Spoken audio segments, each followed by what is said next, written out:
once I'm done. So you can see that tree is no longer there. So if we see before and after, that tree is no longer there. Hello guys, welcome back to another amazing video. My name is Tunde Victor, and in today's video I'm going to be showing you guys how to use Lightroom and also everything you need to know about Lightroom when using it as a beginner. So let's get started.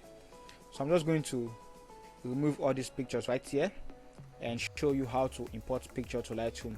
So once you open your Lightroom, you are going to see this library tab right here, and all you have to do is come to your file and click on import photos and videos.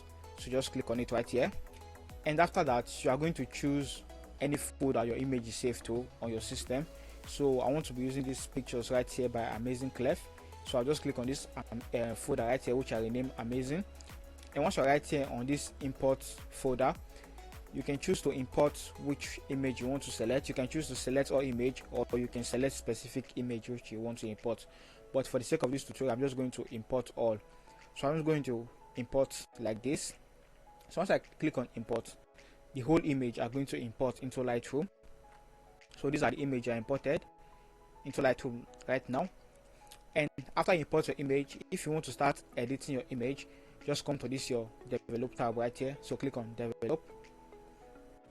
I'm going to get the edit option at the right side of the screen right here. So I'm going to be using this image right here for this tutorial, and all your image you imported are going to be shown below right here. You can see this layer right here below. They are going to show here. So I'm just going to collapse it, and to collapse it, all you have to do is click on this arrow right here to collapse. So once I click on it, it's going to collapse. I'm going to be showing you first of all how to correct your image, and also how to color your image, and lastly how to add some finishing touch to your image, and how to export your image to Photoshop. So let's say you import your image to Lightroom and your image is looking too bright or too dark. All you have to do is come to this your basic tab right here. So just click on your basic, and you are going to see your exposure. So let's say your image is too dark, you can just increase your exposure by bringing the slider all the way up like this, or by bringing it down if it's too bright all the way like this. But I feel this image is properly exposed, so I'm just going to leave it the way it was originally. And the next thing right here is the contrast. So you can use your contrast tab to add contrast to your image or to remove contrast from your image. But I'm not going to be using this contrast tab because I really don't use it, and I don't advise you use it, because there's other ways you can add contrast to your image that will make it look more better. And also we have the white balance right here. If you shoot your image and you don't like the white balance, you can simply adjust the white balance manually. Let's say I want this image to look warm, I can just bring my temperature to the warm side by clicking on this slider right here and dragging it to this warm side right here. And if I want to make it cooler, I can just click on these sliders and bring it right here to make my image look cooler. But I'm just going to leave it like that. And also for the tints, if I want to add greens to this image, I'll just move my tints to the green side, and you can see I'm adding greens to the image. And if I want to add magentas to this image, I'll just move it to this side, and you can see I'm adding magentas to the image. But I feel my white balance is okay. I'll just add a little bit of warmth to this image. I think like this is okay. I think I'll just add +5. So after I adjust my white balance and I look at my exposure and I feel my exposure is okay, the next thing right here, we have the highlight, we have the shadows, we have the white, and we have the black. Let's say the highlight of this my image is too much. I can just come to this my highlights and just reduce the highlight of the image to add more details to the image, to make the image has more details. And I can just open up my shadows a little bit to make the blacks on the image looks more visible. So if you are shooting raw, you are really going to like this function right here.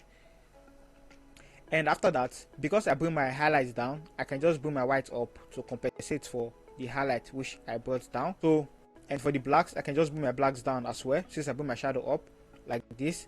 So basically I'm just adding a little bit of contrast to the image. So that's how you use your highlight, shadows, and white. You don't have to overdo it. If I bring my shadows all the way up, you can see the image is not looking good, so just bring it to a minimum amount which you feel it's okay. So I feel like this is okay. You can always see your before and after. So let's see our before and after. These are before and these are after. These are before and these are after, just a subtle difference. And the next thing we have right here, we have the presence and we have the texture. So if you feel your image doesn't have a lot of texture, you can just add texture to your image. Let me just zoom in so you can see. So if you feel your image doesn't have a lot of texture, this image right here, I like the texture of the image. But if you feel your image doesn't have a lot of texture, you can just add a little bit of texture to an image like this. You can see I'm adding texture to this image. Or if you feel your texture is too much, you can just remove texture and you can see your image will be getting smooth. But I really don't use it. Why? For clarity. Let's say your image is washed out, you can always use clarity to adjust the image. If your image is not looking clear, you can just play with your clarity. So if I bring my clarity all the way down, you can see what's happening to the image, and if I bring it all the way up, you can see it's making the image look more clearer. So if your image is washed out, you can use clarity to adjust your image. So I'm not going to bring these ones to default because I'm not going to touch this presence layer. While we have the vibrance and the saturation. Vibrance and saturation are similar, but if I just move my saturation all the way up like this, it's making the image look all saturated. Even the skin textures, you can see all of them are saturated. Whereas if I push the vibrance inside, you can see the image is saturated, but it's preserving the skin tones. So if you look at the skin tone, you can see the skin tones are looking the same, but the background are getting saturated. So this is the before. Let me just do it again so you can see. So this is how the image was before. Just focus on the skin texture and the background, and if I bring it all the way up, you can see it's affecting just the background and the skin texture is still remaining the same. Whereas for saturation, if I bring it all the way up, it's affecting both the skin texture and the background.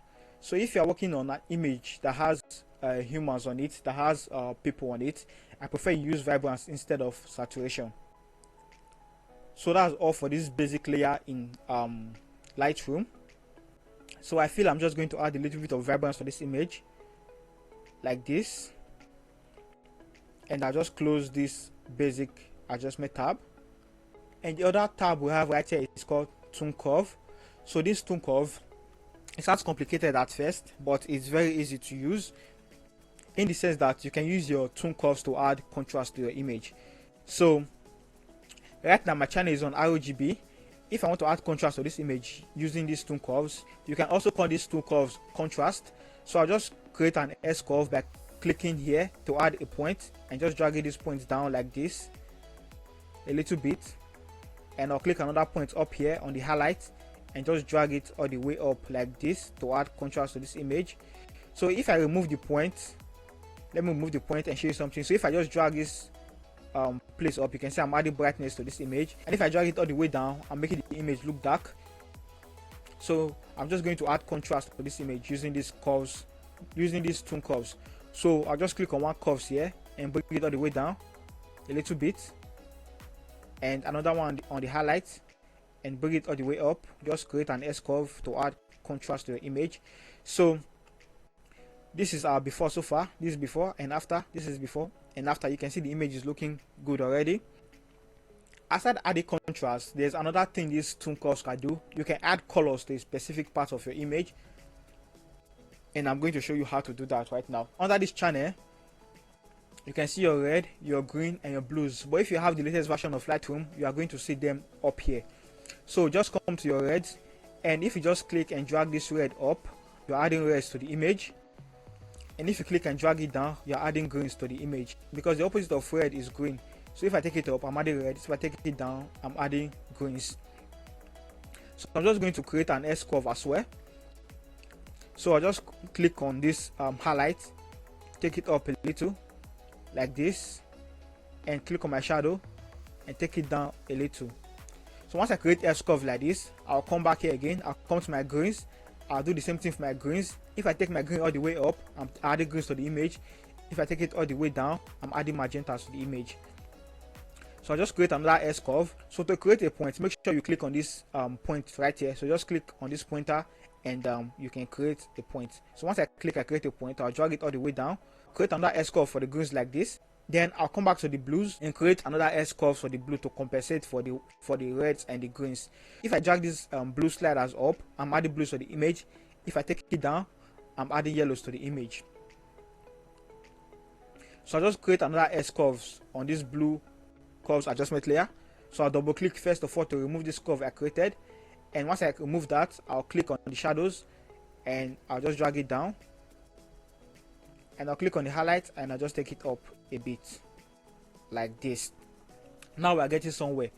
Now looking at this image, I feel the greens on the image is too much, so I'll just come to my greens and I'll just remove greens from the shadows a little bit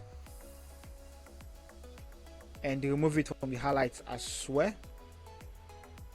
So I'll just remove a little greens from the highlight. So I feel the red on the highlight is too much, so I'll come to my reds and I'll just remove the reds on the highlight a little bit. I'll click on it and I just drag it down a little bit to remove the reds on the highlights. So I like it like this. Now let's see our before and after. These are before and these are after. These are before and after. So if you want to see your before and after side by side, just click on this icon right here to see your before. So these are before right here and these are after right here. If you want to quickly see your before and after, just click on this your backlash key on your keyboard to see your before and after, before and after. So that's all for this tone curve. It's not complicated. That's all for this tone curve. So just play with it, and the more you use it, the more you understand it. So next thing we have right here is our HSL and color tab. HSL simply means hue, saturation and luminance, and hue simply means the particular color on your image, while saturation means the density of the color or the intensity of the color on your image, while luminance simply means the brightness of your image. So for this image, I'm going to be working on the greens on the background. So just focus on the greens on the background. So what I want to do for the greens on the background, I want to make it look a little bit yellowish. So I'll just take it all the way to this minus side to make it look warm. So if I take it to the green side, it's going to make it look more green, but I don't want my greens to be too green like this. I just want it to be this yellow because I like this yellow feel for this image, this particular image. So I'll just push it to this particular place like this. And for the saturation, I think I'll just make it a little bit dark. So I'll come to the greens again and just bring it all the way to the dark side to make it look dark like this. So I like it like this. But if I want to make it all the way yellow, I can just take this and it's going to be way too yellow, which I don't like. So I'll just take it down to make it look a little bit dark. So I think I like it like this. And for the luminance, I'll come to my luminance tab. I'll just bring these greens again to the dark side because I want it to be a little bit dark like this. So I like it like this. So this thing I did for this green, you can do it for any colors of the image, so it works the same thing. So you can do it for any colors of the image. So that's how you use your hue, saturation and luminance. So just practice with it and you are going to get used to it. And also for this color tab, let's say you want to target a specific color, just like the hue, saturation and luminance. If I just click on red like this, any adjustment I make right now is going to be affecting only the reds on the image. And if I click on my oranges, all the adjustment I make is going to affect all the oranges. So if I play with my oranges, just look at the skin tone. You can see what's happening to the skin tone. You can see it's getting saturated and desaturated because I'm playing with the saturation of the oranges. So if I also play with the colors on the background, it's going to do the same thing. So you can either use your color adjustment, or you can use your hue, or you can use your HSL. So that's all for the HSL and color tab right here. So the next thing we have right here is split toning.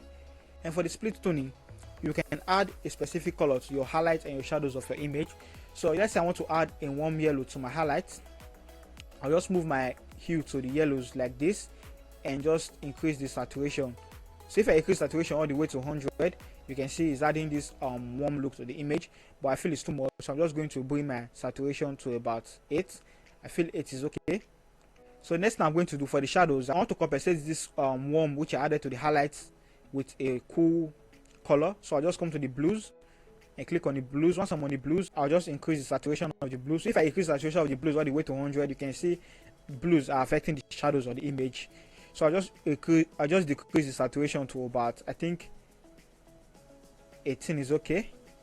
So I'll just leave it in 18. And also if I want the blues to dominate this adjustment which I make, I'll just decrease my balance all the way to the shadow side, and blues is going to dominate. And if I want the warm feel which I added, which is the highlights, to dominate, I'll just move my balance to this highlight side and it's going to dominate. So this is the cooling and this is the highlights. So I feel I just want the cooling to dominate a bit. I feel the cooling is looking much okay. So I just move it to, I think -7 is okay. I'll leave it like that, and you can always see your before and after. These are before and these are after. You can see how better this image is, and you can always look your side by side by clicking on this Y right here, this one right here. So you can see this is where we started from and this is where we are right now. So that's all for split tuning. For this last part of color grading, we are going to be using this calibration tab right here. The reason why I have this calibration option is because I'm using Lightroom Classic. So for this calibration option, you can just tweak the calibration of your camera or the colors on your camera to give it the kind of color you want, the kind of feel you want your image to look like. So this is more advanced, but this is how I use it. I'll just move for my red primary. I'll just move it to I think to this right hand side like this, and then for my blue primary, I'll just move it to this left hand side like this, and for my greens, I'll just play with the hue to see how I want it. I think I'll just move it to this side like this, to -14, and then I'll just play with saturation of all of them to see which one works better. So I'll just bring my saturation of my red primary all the way down, and I'll do the same for my green primary. I'll put the saturation all the way down, and for my green primary, I think I'm just going to leave it like this because I feel I like this image like this, or maybe I'll just bring it all the way down a little. And for my saturation of my red primary again, I'll just bring it all the way up. So just play with it and see which one works for you. So I feel I like it like this. And for the shadow right here, I'm just going to add tints to the shadow. So I just bring my tints to, I think 21 is okay. So I like it like this. So these are before and these are after. I like this image like this. So that's all for the color. So the first thing we did the correction, which is our basic. And the second thing we did, we work with the colors using the tune curves, the HSL, the split tuning, and the calibration option. But if you don't have this calibration option, don't worry, you can always leave your image like that. It's not really important. Sometimes I don't even use it. So next I'm going to do right now, we're just going to do some finishing touch for this image, add some basic effects or some basic adjustments before we take this image to Photoshop. So for effects, I'll just come to this my effects tab right here. The first thing we have right here, we have the vignette, and you can choose to add vignette to your image to give it that focused look. So if you want to add the black vignette, you can just bring your vignette all the way to this black side to add a vignette, and if you want to add the white vignette to your image, just bring it all the way to this right hand side to add white vignette to your image. For the sake of this tutorial, I'm just going to add a little bit of black vignette like this. I like it like this, and I'm just going to make the roundness look all round. So I take it to 100 to make it look round. And the next thing I'm going to do, I'm just going to feather it to make it look seamless. So I just feather it to 100, all the way to 100, and I think that's all I'll be doing for my vignette. And the next thing we have here is greens. So if you want to add greens to your image, you can just add greens. So if I take the amount all the way to 100, you can see I'm adding greens to this image. Let me just zoom in so you can see. So you can see I've added greens to this image like this, but I feel it's too much. So I'm just going to reduce the amount like this. So I feel 14 is okay. I like it like this, and I'm just going to leave the size in 25 and the roughness in 50. That's all for the effect. And you can also come to your details. If you want to add sharpness to the image, which I will not add sharpness to this image because I feel I like the sharpness of this image, but if you want to add sharpness to your image, you can just click on this sharpness or these details right here and just move your amount of sharpness all the way up to add sharpness to your image. But I'm not going to be adding sharpness to this image because I like the sharpness like this. So also here we have noise reduction. Let's say you take a picture and the picture has noise on it. You can just reduce the noise by clicking on this noise reduction luminance and take it all the way up. And it's going to reduce the noise on the image in the best possible way. But also it's also going to make your image look a little bit smoother because it's reducing the noise. So I'm just going to, since I don't need this, I'm just going to take it off. So right here you have lens correction. So let's say you're taking the image and you have chromatic aberration. So you can just click on this remove chromatic aberration and your image is going to fix every chromatic aberration you have on your image. But this is a bit advanced. I don't feel you need it. So I'm just going to leave it checked. So make sure you always leave it checked to remove any chromatic aberration, or you can leave it unchecked depending on what you want. But mine is always unchecked. And right here we have the transformation. So we don't really need this transformation. You can always crop your image on this top bottom right here. So I'm just going to close it.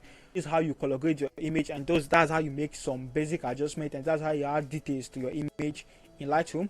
So next I'm going to do right now, I'm going to show you how to use this basic tool up here when you're using Lightroom. So this first tool we have right here, which is square, is your crop tool. So once you click on it, it's going to show you this crop icon right here. So if you want to post for Instagram, all you have to do is come to this original, click on it, and look for a ratio of 4:5. So just click on 4:5 and you can just crop your image 4:5. And once you feel you like it like that, just click on OK, and your image is going to be cropped 4:5. So you can crop your image anyhow you want. You can also crop your image manually by clicking on it and just setting the ratio to custom and just play with your crop tool.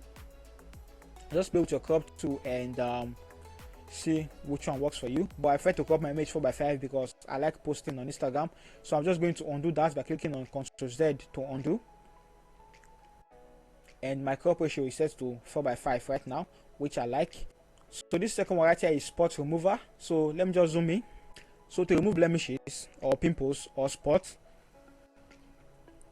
just click on this spot remover right here to reduce your brush size and look for any spot you want to remove for this image. For this image, I don't feel there's really any spots to remove, but I feel, let me just show you for the sake of this tutorial. Let's say I want to remove this spot right here. So once I reduce my brush size, I'll just click on it and that spot is going to remove. So I just click on it and that spot is going to remove. So Lightroom will automatically fill those spots for me. So you can remove those spots using the spot remover tool in Lightroom. So I'm just going to zoom out. So inside this spot remover tool, we also have the clone tool. So let's say I want to remove this wood right here at the background. So I'm just going to select this wood like this. After making selection of it, I'm just going to move this one right here to fill it with whichever place I want. So if I want to fill it with the sky, I can just move this place to the sky and this sky is going to fill this place. But I don't want to fill it with the sky, I want to fill it with somewhere close. So I'm just going to move it to this tree right here. So I'm just going to fill it with this tree right here like this. Once I'm done, so you can see that tree is no longer there. So if we see before and after, that tree is no longer there. So that's how you use your spot remover tool in Photoshop. Why this one right here is red eye. So let's say you have an image and the image has red eyes. All you have to do is just use this red eye tool to click on it and remove it, but you don't really need it. It's not really important. So this other tool right here, we have the gradient tool. Let's say you want to add a specific adjustment to your image, or you want light to come from the top of your image like this. So just drag your gradient tool from the top of your image and bring it all the way down like this, and just increase the exposure, and you can see that place is getting brighter. And you can rotate this gradient according to how you want it or where you want it to come from. So just play with it and see what you want and just work with it. So I think I will be leaving it like this. I want it to come from the top like this, and I feel it's too much, so I'm just going to reduce it like this. You can also make it darker if you want to. So if I take it down, I'm making it darker, and if I just move this place all the way down like this, you can see I'm spreading it. So I'm just going to take it back. I don't want it to affect the whole image. I just want it to come from the top like this. So you can basically do anything you want, any adjustments you want to make on this particular place. So you can change the temperature, you can make it look cooler, or you can make it look warmer. So it just depends on what you want. So I think I'm just going to make it a little bit cooler. I think I like that feel. I'm just going to leave the exposure the way it was like this. So I think I like it like this. And basically you can make any color. So just come down to this color, and you can also pick any color you want that place to have. So you see, if I pick any color right now, that place is going to get the color, but I don't want it to have any color, so I'm just going to leave it at the default. So I'm just going to close it. So that's how you use your gradient tool, and I'm just going to close it right now. And also we have this one right here, which is also a gradient, but it's just the round version of this gradient right here. So once I click on this radial filter, and I just let's say I want to make the face a little bit brighter, I'll just click and drag. It's going to create a cycle for me, and I'll just move it only to where I want it, and I'll just come down here and click on invert.